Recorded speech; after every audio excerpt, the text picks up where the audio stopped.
The Fluoride Deception. Chapter 3. Opposite Sides of the Atlantic. Copenhagen, Crucible of Discovery. K.J. Eli Roholm had a passion for life and medicine. The son of a Danish sea captain and an immigrant Polish Jew, Roholm shone briefly as one of Europe's brightest stars. During the 1920s and 1930s, when Copenhagen glowed as a crucible of scientific discovery, and Niels Bohr and a cadre of physicist disciples laid the theoretical foundation for nuclear fission, Kai Roholm had advanced the healing arts. He was a very vital and lively person, Remembered the 95-year-old Georg Brun, who met Roholm almost a lifetime ago, when both were young doctors training in a Danish hospital. They had talked eagerly about politics, history, and medicine. Although a handful of specialists around the world today remember Roholm for his great and lasting study of fluoride toxicity, he was also a pioneer in the use of biopsy samples to study the human liver, an expert in infectious and occupational diseases, and a tireless advocate for public health. He was interested in everything, said Brun. As Copenhagen's deputy health commissioner in the late 1930s, the 38-year-old led his fellow doctors in campaigns against diphtheria and venereal diseases and in campaigns to improve the health of newborn children. He harnessed modern media to his public health agenda, producing films, radio advertisements, posters and brochures, and he arranged for wartime distribution of 100,000 copies of his pamphlet, What Everyone Wants to Know About Infectious Diseases. When the Nazis marched into Denmark in April 1940, the doctor remained at his post. Although Copenhagen won the wartime reputation of a humane city where Jews escaped much of the violence occurring in other occupied European cities, Roholm described occupation conditions as awful. A quirk in the Earth's geology drew Roholm to fluoride. Virtually the entire world supply of the fluoride-containing mineral known as cryolite was found at the time in a single deposit beneath the Danish colony of Greenland. Cryolite is an Eskimo word meaning ice stone. Trade in the brilliant white rock had grown rapidly in the early 20th century after researchers learned that aluminum could be made more cheaply by using electricity to melt the ice stone in a glowing hot pot along with refined bauxite ore. A great river of this aluminum had armed soldiers with munitions and lightweight equipment during World War I. As the cryolite ships arrived in Denmark, the ice stones were hauled to the Øresund chemical works in Copenhagen, where a heavy cloud of cryolite dust filled the factory air and where a medical mystery preoccupied doctors. Inside the plant, the Danish workers were stricken with multiple ailments, including a bizarre crippling of their skeletons, known as pokerback. Professor P. Fleming Moller of the Riggs Hospital suspected that fluoride was responsible. Cryolite contains more than 50% fluoride. In 1932, Moller labeled the disease cryolite intoxication and suggested that a young doctoral candidate, Kai Roholm, study the newly discovered condition. Roholm seized the challenge with the passion of youth. He listened carefully to the complaints of the Copenhagen cryolite workers, examining them with the use of X-rays. He conducted his own laboratory experiments, feeding fluoride to pigs, rats, and dogs in order to study its biological effects. A shocking picture emerged of a chemical with a venomous and hydra-headed capacity for harm. Silently and insidiously, fluoride stole into the workers' blood, from swallowed dust, Roholm reported, with the poison accumulating in teeth, bones, and quite possibly the workers' kidneys and lungs. 84% of the workers at the cryolite plant had signs of osteosclerosis. Their bones sopped up fluoride like sponges, wreaking havoc on their skeletons, immobilizing spinal columns, malforming knees and hips, and even thickening some men's skulls. Half the employees had a lung condition known as pulmonary fibrosis, and many suffered from an emphysema-like affliction. And in a disease process that resembled the effects of aging, the workers' ligaments grew hard and sprouted bony spines, while their bones became lumpy and irregular in shape. Arthritic and rheumatic afflictions have a marked frequency among the employees, Roholm stated, and serious stomach problems were commonplace. Several cryolite workers also had chronic skin rashes and pussy sores on their chest and back, especially in the summer. Fluoride probably poisoned the central nervous system as well. The marked frequency of nervous disorders after employment has ceased might indicate that cryolite has a particularly harmful effect on the central nervous system, Roholm noted. He called the disease fluorine intoxication and suspected that it was fluorine's ability to poison enzymes, the chemical messengers that regulate much bodily activity, that made it a threat on so many biological fronts. We must assume that the effect of fluorine on protoplasm and on enzymatic processes is capable of causing profound changes in the metabolism of the organism, Roholm added. The scientist also examined fluoride's effects on teeth. There had been scientific speculation since the 19th century that because ingested fluoride was deposited in teeth and bone, it was therefore necessary for healthy teeth. A team at Johns Hopkins University tested that theory in 1925, feeding rats fluoride, but found that it made their teeth weaker. Roholm found the same thing. The workers' teeth he studied were bad, and the worst teeth had the most fluoride in them. Lactating mothers in the Copenhagen factory had even poisoned their own children.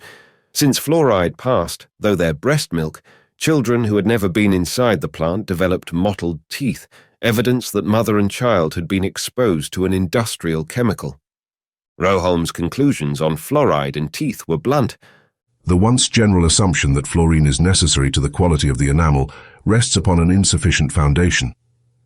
Our present knowledge most decidedly indicates that fluorine is not necessary to the quality of that tissue, but that on the contrary, the enamel organ is electively sensitive to the deleterious effects of fluorine. He wrote, emphasis in original. His medical recommendation: Cessation of the therapeutic use of fluorine compounds for children. In other words, more than 60 years ago, the world's leading fluoride scientist rejected the notion that fluoride was needed for stronger teeth, agreeing with earlier studies that found that fluoride weakened the enamel, and explicitly warning against giving fluoride to children. Roholm continued his investigation. He traveled to places where he suspected that similar such fluoride intoxication had occurred, and he read widely in the great libraries of Berlin and London. A clear picture emerged. The scientists saw how fluoride's chemical potency had long caused problems in the natural world, and that its usefulness to modern industry was increasingly causing problems in human affairs. In Iceland, he saw grazing sheep that were emaciated and crippled, their teeth weakened with a disease called gadur. Their forage had become contaminated with fluoride spewed into the biosphere from deep inside the earth during volcanic eruptions. The disease especially injured young animals. In the United States, such natural fluoride had plagued the westward sweeping migrants in Texas, South Dakota, Arizona, and Colorado. These thirsty pioneers had sunk wells deep into the desert, but drew water that was contaminated with fluoride. The poison produced an ugly tooth deformity known as Colorado brown stain or Texas teeth. Today, that deformity is known by the medical term dental fluorosis and is an early indicator of systemic fluoride poisoning. A more severe form of poisoning, produced by earthbound natural fluoride, known as crippling skeletal fluorosis, is also widespread in much of the Third World, where lack of nutrition often worsens the fluoride's effects. Roholm saw that in the industrial world, fluoride had become a bedrock for key manufacturing processes. 80% of the world's supply of fluorspar, the most commonly used fluoride mineral, was used in metal smelting. Steel, iron, beryllium, magnesium, lead, aluminum, copper, gold, silver, and nickel all used it in production. The word fluoride comes from the Latin root fluor, meaning to flux or to flow. Fluoride has the essential property of reducing the temperature at which molten metal is fluxed from superheated ore. Brickworks, glass and enamel makers, and superphosphate fertilizer manufacturers each used raw materials that included enormous volumes of fluoride. And at DuPont's Kinetic Chemicals in New Jersey, scientists were giving birth to a new global industry of organic or carbon-based fluoride products, engineering man-made fluoride and carbon molecules to mass-produce a popular new refrigerant known as Freon. Rohom saw that what had long befallen the natural world was now increasingly happening to human beings, and by their own hand. Industry's growing appetite for fluoride presented a special threat to workers and surrounding communities. The Dane studied case after case in which factory fluoride hurt workers and contaminated surrounding areas, and where angry lawsuits had been launched for compensation. In Freiburg, Germany, for example, smelters had been compensating their neighbors for smoke-damaged vegetation since 1855. In 1907, it was finally confirmed that fluoride smoke from those smelters had poisoned nearby cattle. Similar damage to plants and cattle was seen elsewhere in Europe, near superphosphate fertilizer plants, brickworks, iron foundries, chemical factories, and copper smelters. But although the damage was widespread, information about its chemical cause was less available.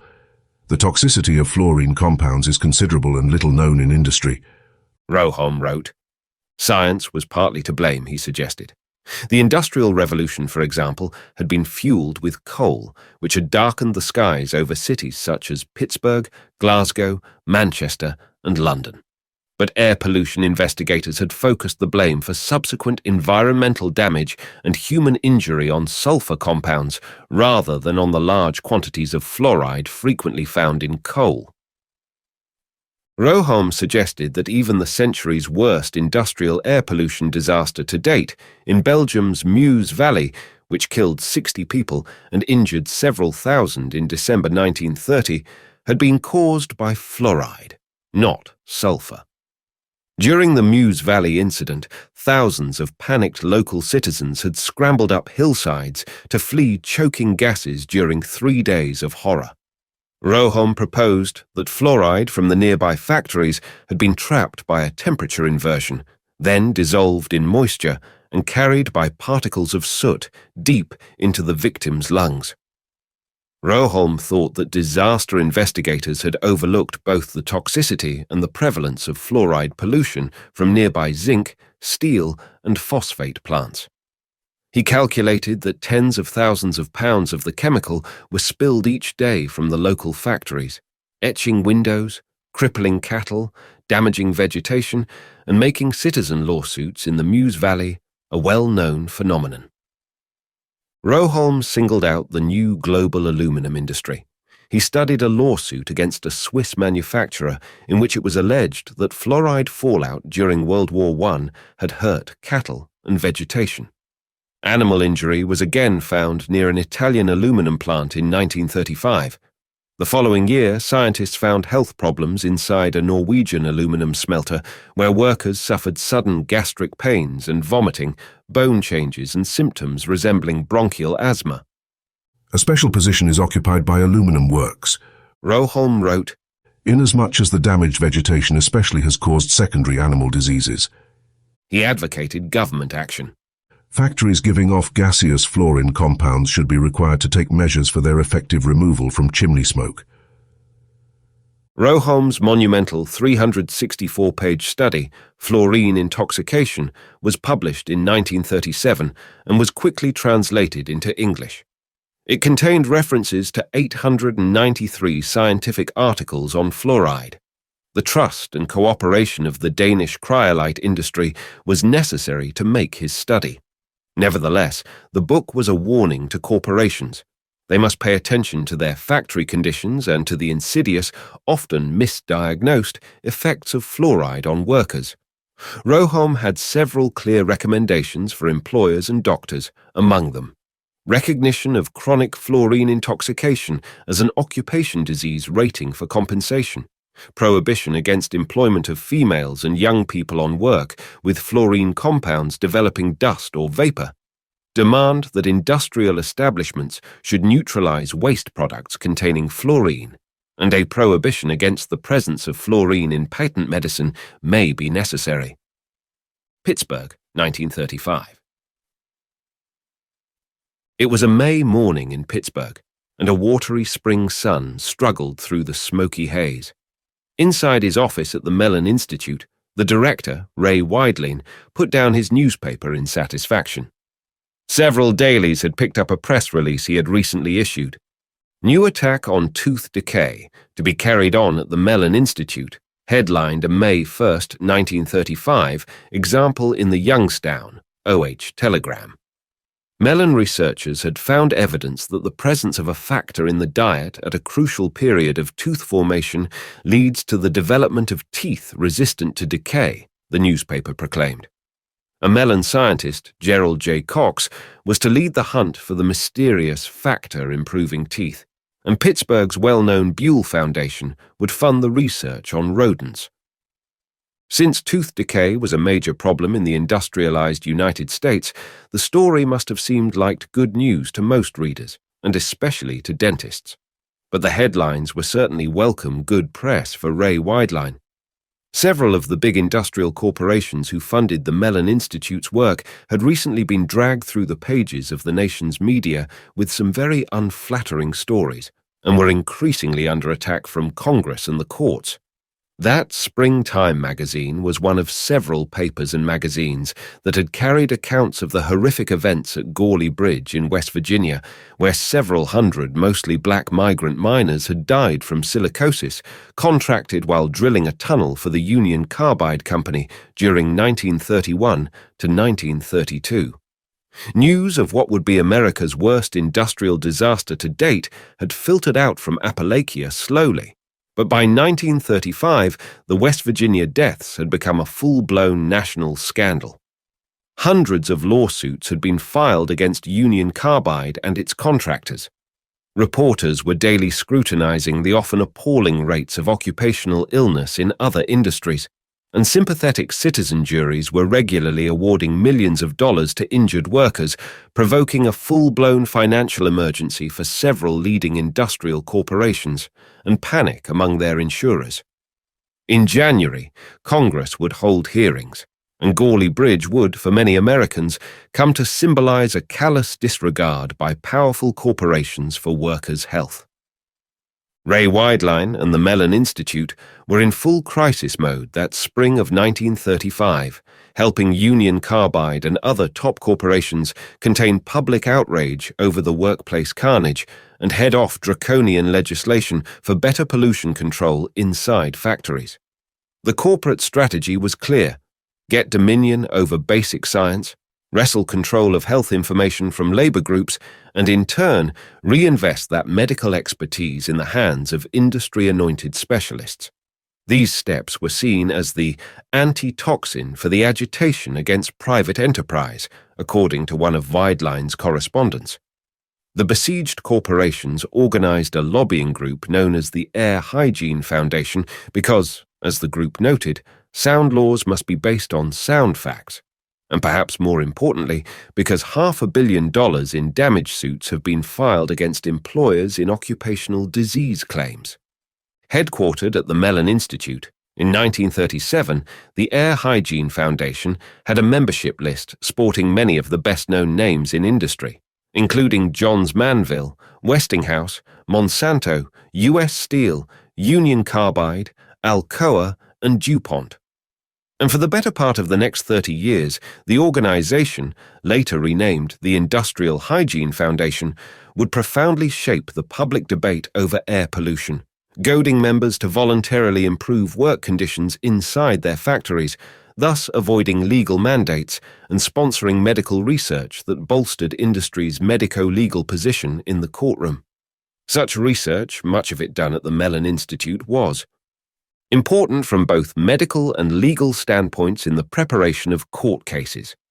Ray Wideline stated, "An example of the Foundation's success in influencing the contest over air pollution and occupational hazards was the effort to investigate asbestos. One of the Foundation's members, Johns Manville, was a top asbestos producer. The tiny fibers had been linked to ill health in workers since 1918. But as late as 1967, Dr. Paul Gross was using the Industrial Hygiene Foundation's laboratory to conduct influential medical research, permitting Foundation members to dispute the claim that asbestos fibers were uniquely dangerous.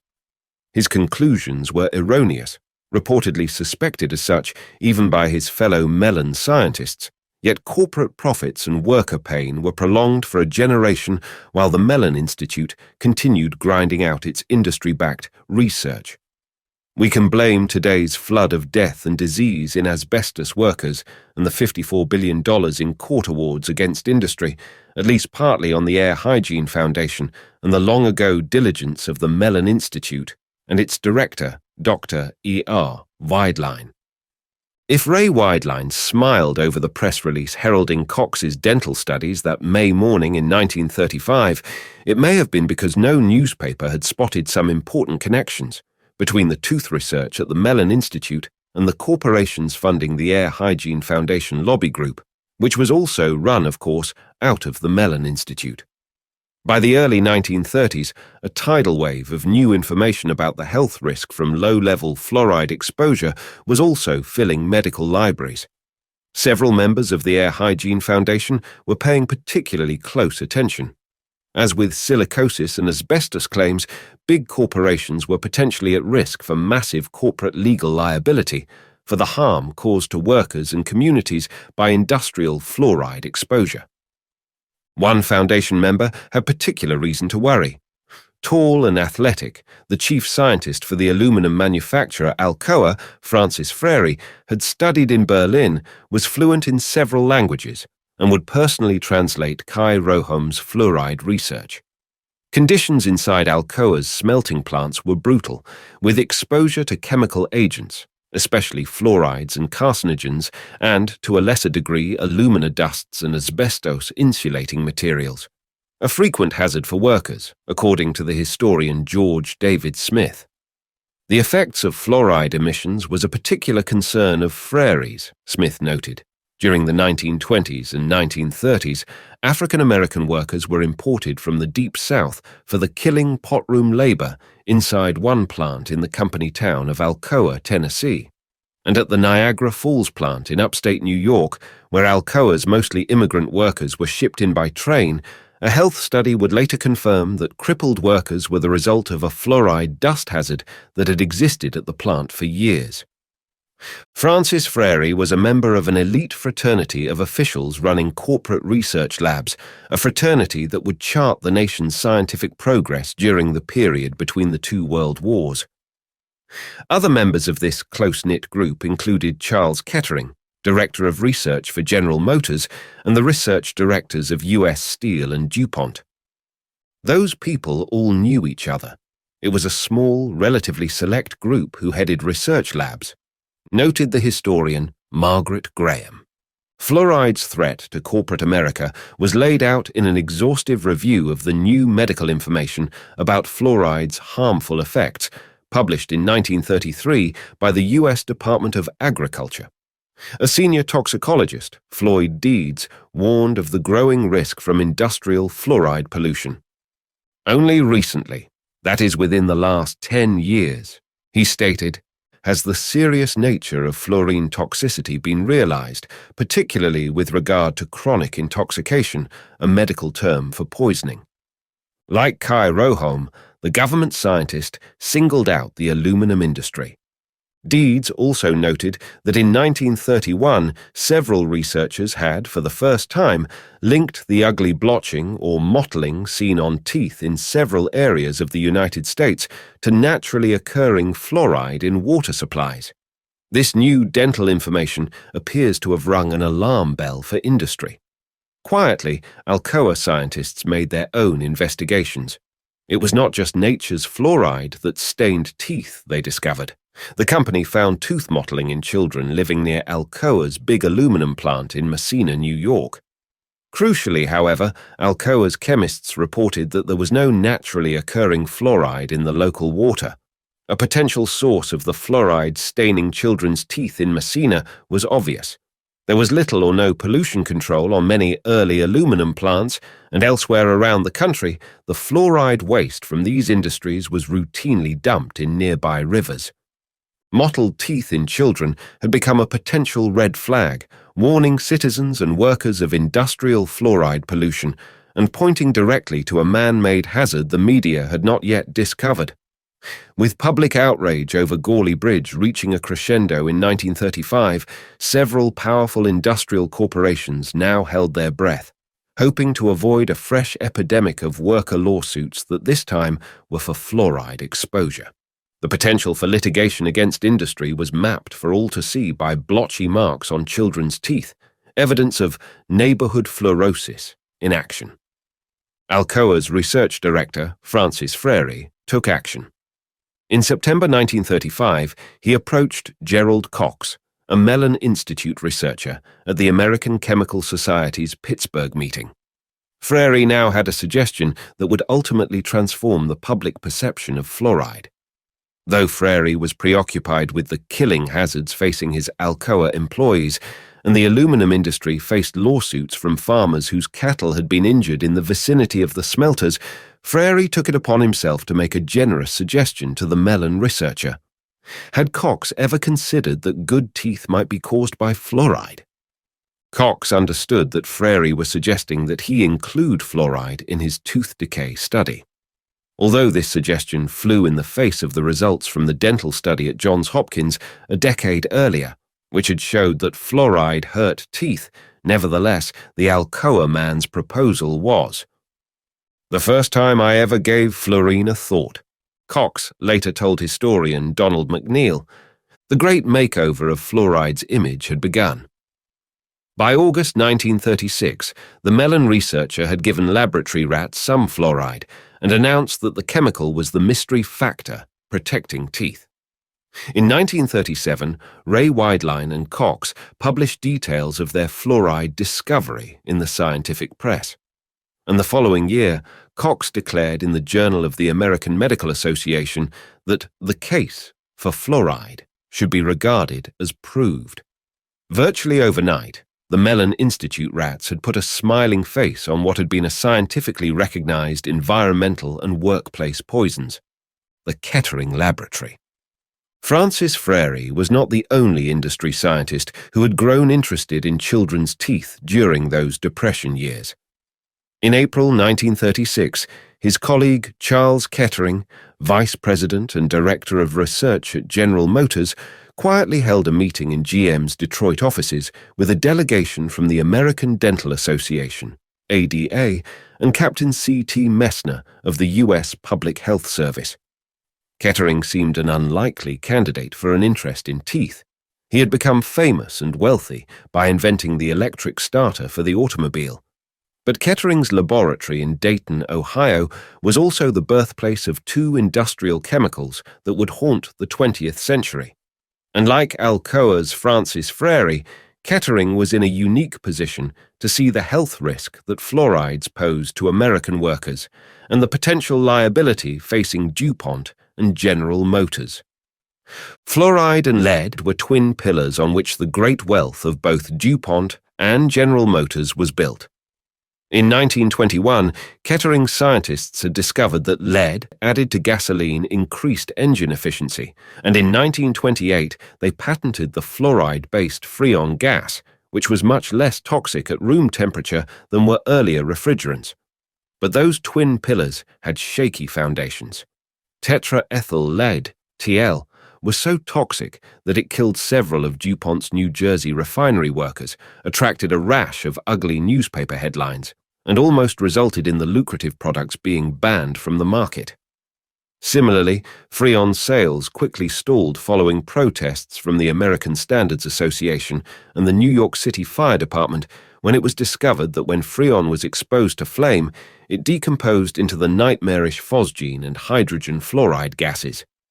Phosgene was the same poison gas that had been used to monstrous effect in the trenches of World War I. GM and DuPont moved quickly to protect their new products. They hired a young scientist at the University of Cincinnati, Robert Arthur Kehoe, to perform safety studies on lead at GM's in-house laboratory.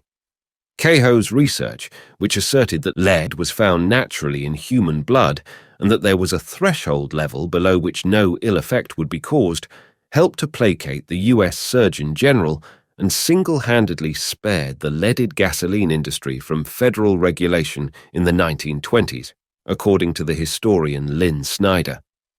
Kehoe's first contract had salvaged a billion-dollar industry, wrote another Kettering scientist, Dr. William Ashe.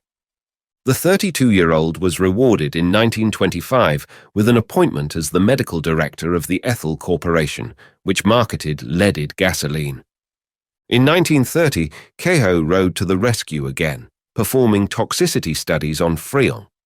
That same year, the Ethel Corporation, DuPont, and the Frigidaire division of General Motors founded a laboratory at the University of Cincinnati with a $130,000 donation. It was named the Kettering Laboratory of Applied Physiology. A new building was erected, and Kehoe was installed as director.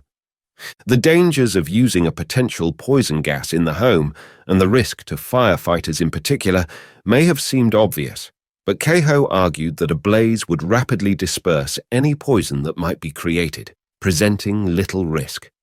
Thus, even from a firefighting point of view, the decomposition of Freon is not to be regarded as of great consequence, he stated. More than 60 years after his clash with New York firefighters, Kehoe's toxic shadow haunted them in the aftermath of the World Trade Center terror attack. Following the building's collapse, rescue workers feared that two enormous tanks of Freon gas that had once fed the tower's air conditioning system would rupture and burn in the still smoldering rubble, spewing acid and poison over downtown Manhattan. Although there have been numerous previous reports of phosgene poisoning from Freon, mercifully the refrigerant never burned at ground zero. Kehoe's assurances helped to win the day. A joint venture between GM and DuPont, known as Kinetic Chemicals, quickly erected two massive Freon manufacturing facilities at DuPont's plant in Deepwater, New Jersey. Although Kettering scientists soon measured high levels of fluoride in DuPont's New Jersey workers, Freon sales soared from 1.2 to 18.7 million pounds between 1931 and 1943. Freon became the main refrigerant in homes and industry and grossed an estimated $35 million in revenue during this period. But new experiments soon discovered just how precarious DuPont's exploitation of fluorides might be. The Kettering laboratory found that hydrofluoric acid, the raw material needed to make Freon and the same gas produced when the refrigerant was burned, was toxic in very low doses. The scientists did not report a level below which toxic effects were not seen. The danger to workers who breathed the gas on a daily basis was clear. The gas was stealthy. Even at a level that could not be detected by smell, it caused exceptional injury, including lung hemorrhage, liver damage, and striking evidences of kidney damage. Animals died when exposed to a dose of just 15.2 milligrams per cubic meter, about 19 parts per million. That toxicity data was published in September 1935. 6 months later, Charles Kettering met with the American Dental Association. The Freon magnate quickly became a member of the ADA's 3-person advisory committee on research in dental caries. That committee, in turn, shepherded publication of Dental Caries, a compendium of dental research from around the world that included several references to Gerald Cox's work at the Mellon Institute as well as that of other fluoride promoters. Neither Charles Kettering's interests in selling industrial fluorides nor the potential health risk from fluorides to U.S. workers were ever disclosed to readers of Dental Caries, nor were dentists told that the General Motors vice president might have personally funded a portion of the ADA's activities. In a letter dated March 16, 1937, the ADA's chairman, P.C. Lowry, somewhat cryptically promised Kett that he will secure sufficient information so that the General Motors vice president could, in turn, furnish the $25,000.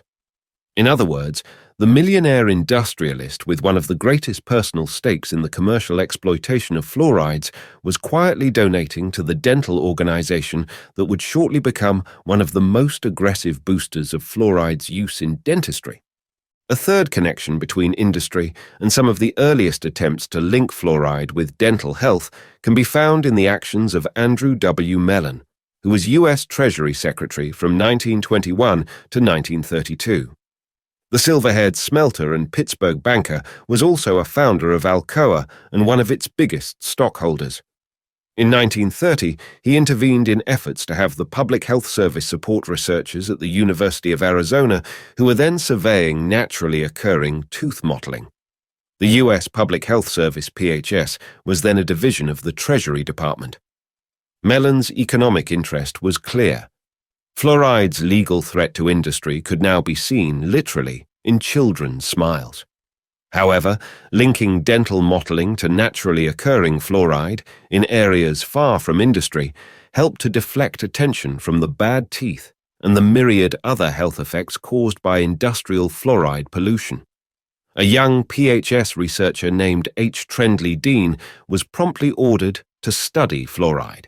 He soon confirmed that natural fluoride in water supplies produced dental mottling.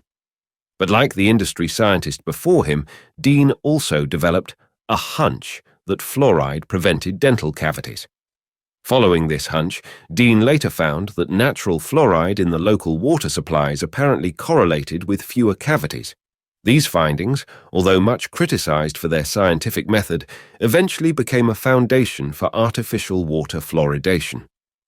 Dean departed from Washington in the fall of 1931 to study fluoride and tooth decay throughout communities in the South and Midwest. His departure planted a seed for the government's fluoride policies. Several years later, another seed would take root. On September 29, 1939, Gerald Cox, the researcher at the Mellon Institute, made his most radical suggestion yet at a meeting of the American Waterworks Association in Johnstown, Pennsylvania. His suggestion took place at a historic moment. The world stood on the precipice of another world war. German tanks had just entered Poland. Aluminum aircraft and steel armor plate would be critical in the coming conflict. Pittsburgh's great blast furnaces and aluminum pot lines, grown cold during the Depression, were being stoked anew, throwing a fresh funereal smoke against the autumn sky. Workers were already flooding war factories, eager for work. Cox proposed that America should now consider adding fluoride to the public water supply. Until then, health authorities had sought only to remove fluoride from water. Now, the Mellon man told the Waterworks Association, the present trend toward complete removal of fluorine from water and food may need some reversal. It would take a global conflagration, a nuclear bomb, and an Olympian flip-flop by the Public Health Service for water fluoridation to take hold. Yet Gerald Cox's 1935 rat study and Dean's population investigations would be the germ for a vaccine, providing a marvelous new immunity in the post-war years. Touted as a childhood protection against dental cavities, water fluoridation would also secretly help to inoculate American industry against a torrent of fresh lawsuits from workers and communities poisoned by wartime industrial fluoride emissions.